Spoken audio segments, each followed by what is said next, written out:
A few days ago, I made a video highlighting the times when WWE took a shot at AEW. There were only really 7 major ones that I could find, but today we're going to do the opposite and take a look at when AEW in fact took a shot at WWE.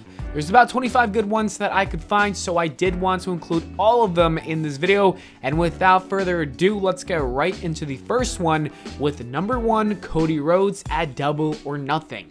The first shot that AEW took on WWE happened to take place at their first major pay-per-view event, Double or Nothing, in 2019.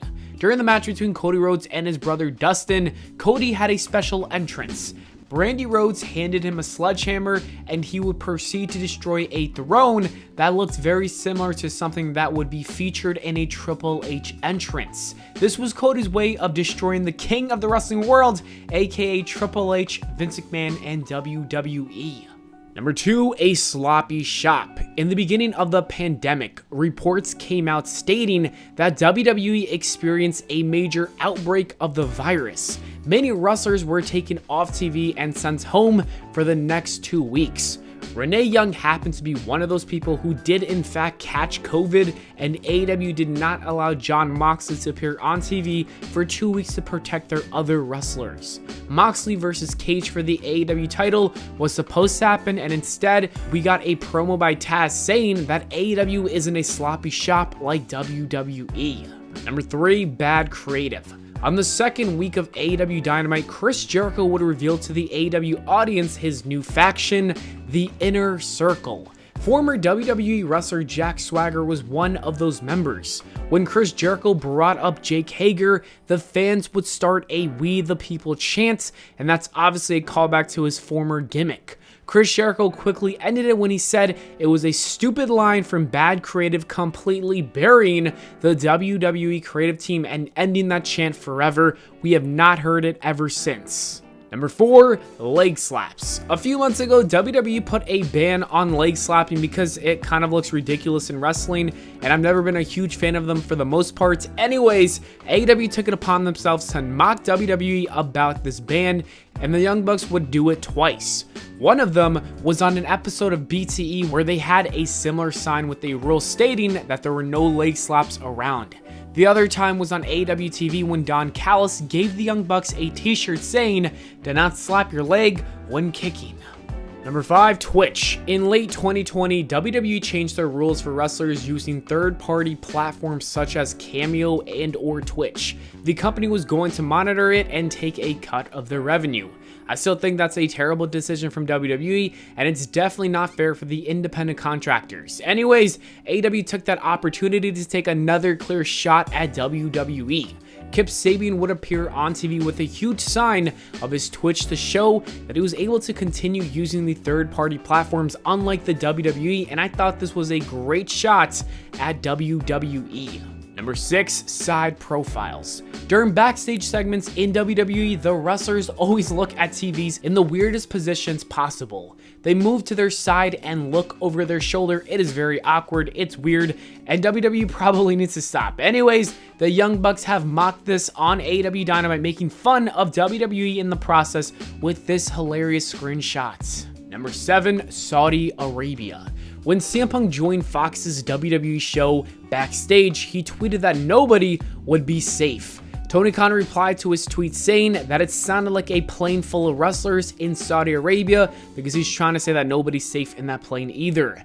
This was a direct shot at WWE, and for those who don't know, WWE wrestlers were held hostage inside a Saudi plane, and Tony Khan clearly did not give one F when he made this tweet. Number 8, the brass ring. After getting himself over in WWE countless times, the company never really pushed Rusev to a top position. Rusev gave up on the WWE and joined All Elite Wrestling. And during his debut promo, Miro talked about an imaginary brass ring in the WWE. He proceeded to tell Vince McMahon and the entire WWE that they could take that brass ring and shove it up their ass. Number 9, Blood and Guts. As we covered in the last video, WWE took a shot at AEW by implying their show had too much blood and guts. AEW took that shot and used a reverse Uno card on them by actually making it a special event. This is AEW's way of saying that WWE is too soft and way too PG. Number 10, The Demo God. During an episode of AEW during the summer, a Chris Jericho match or segment reached over 1 million viewers, and because of this, AEW obviously destroyed NXT in the ratings for that week. Chris Jericho decided to call himself the Demo God after this, reminding Triple H and NXT constantly which show draws more viewers. Number 11, the Vince McMahon parody. Brodie Lee joining AEW was one of the best signings from the company because in a short time with the brand, Lee managed to prove that he was one of the most underrated performers of the last decade. WWE clearly never properly used the late great star. Brodie Lee made sure to take a funny shot at Vince McMahon during his early promos. Brodie said to Christopher Daniels that he wasn't the only old bitter man that did not believe in him, implying Vince McMahon never believed in him either. Other than that, he also shot a backstage segment yelling at a Dark Order member for sneezing, which is something Vince McMahon reportedly gets angry about, and I thought that was also hilarious. Number 12, the Hard Cam.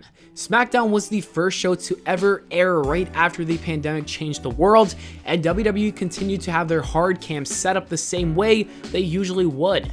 Fans watching at home would stare at empty seats with utter silence.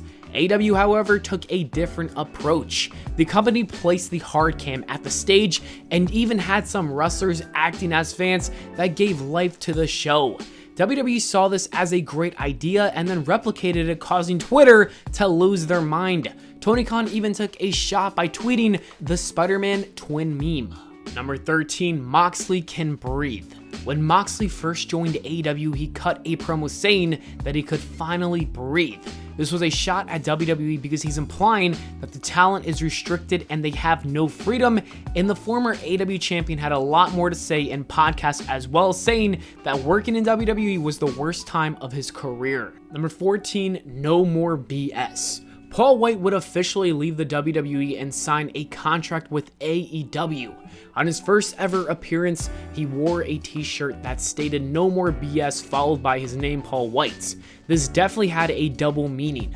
One of the meanings was "No More Big Show," and the other one actually meant "No More BS" from WWE because Big Show wasn't happy with the way he was being treated towards the end of his career. Number 15, Shawn's old job. Sammy Guevara and Shawn Spears have had some beef with each other for some time now. During one of their promos, Sammy said that Shawn Spears was a failure at his old job. I see this as a shot because it's pretty much saying that WWE failed to use Tye Dillinger. Number 16, Christian's Edge. Max Caster is one of AEW's most promising and young stars because he has the ability to roast anybody on the mic. And this roast against Christian just proves that. Max said, and I quote, "He used to be cool, but only when he had an edge." This is a shot at Christian, calling him a washed up former WWE wrestler who was only good because of his tag team partner. That is a good roast. Number 17, Seth Rollins' suit. For some reason, the Young Bucks love to mock WWE at every chance they get. The weirdest one has to be the company mocking Seth Rollins and copying his suits. They've taken his black jacket, then his red one, and more recently the WrestleMania Backlash one with the orange and blue mix.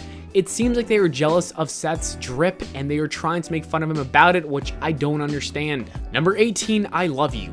And that wasn't the only time that the Young Bucks copied something. The Young Bucks have also made fun of the iconic Shawn Michaels and Ric Flair moment when HBK said that he loved Rick before hitting him with a super kick, retiring him. The Young Bucks would do the same thing, pretty much mocking the legendary moments. Number 19, The Shield. The Young Bucks also mocked The Shield during their feud against Moxley and Eddie Kingston. Matt and Nick Jackson would perform the Shield Powerbomb with the same setup that Roman Reigns had before in 2013. Number 20, The Garbage Bag. And the Young Bucks also mocked the garbage bag incident with Mickie James from earlier this year. During an episode of BTE, they gave Brandon Cutler his belongings in a garbage bag, taking a direct shot at WWE for their treatment on Mickie James. Number 21, jerking the curtain. We have one more Young Bucks shot at the WWE, and it happened during a promo between Chris Jericho, MJF, and the Young Bucks. Matt Jackson said that if it wasn't for AEW, Chris Jericho would have been jerking the curtain at the WWE Performance Center. Number 22, Tony Khan's tweets. Nobody is safe when it comes to Tony Khan, and this is even more true when you look at this tweet. After a successful AEW Dynamite, Tony Khan thanked his fans because of the good ratings, and Khan even included NXT's viewership and their low demo rating. Number 23, The Crossroads. Cody Rhodes took a shot at NXT during his feud with MJF. On an episode of AEW, MJF stole the Crossroads, and it was one of the ugliest looking things ever because MJF clearly did not know how to perform it. That's when Cody Rhodes said that the move was being done incorrectly on 2 different shows, implying that Damian Priest also does not know how to perform the move either. Number 24, AEW beats NXT. AEW defeated NXT when it comes to the ratings battle. I think we can all agree on that. Chris Jericho actually provided some thoughts on the competition, noting that AEW wanted to drive NXT screaming and yelling away from Wednesday nights, and that's exactly what they did. That is what he said, and that's kind of crazy to think about it, but it's true. And 25, Tony versus Nick Khan.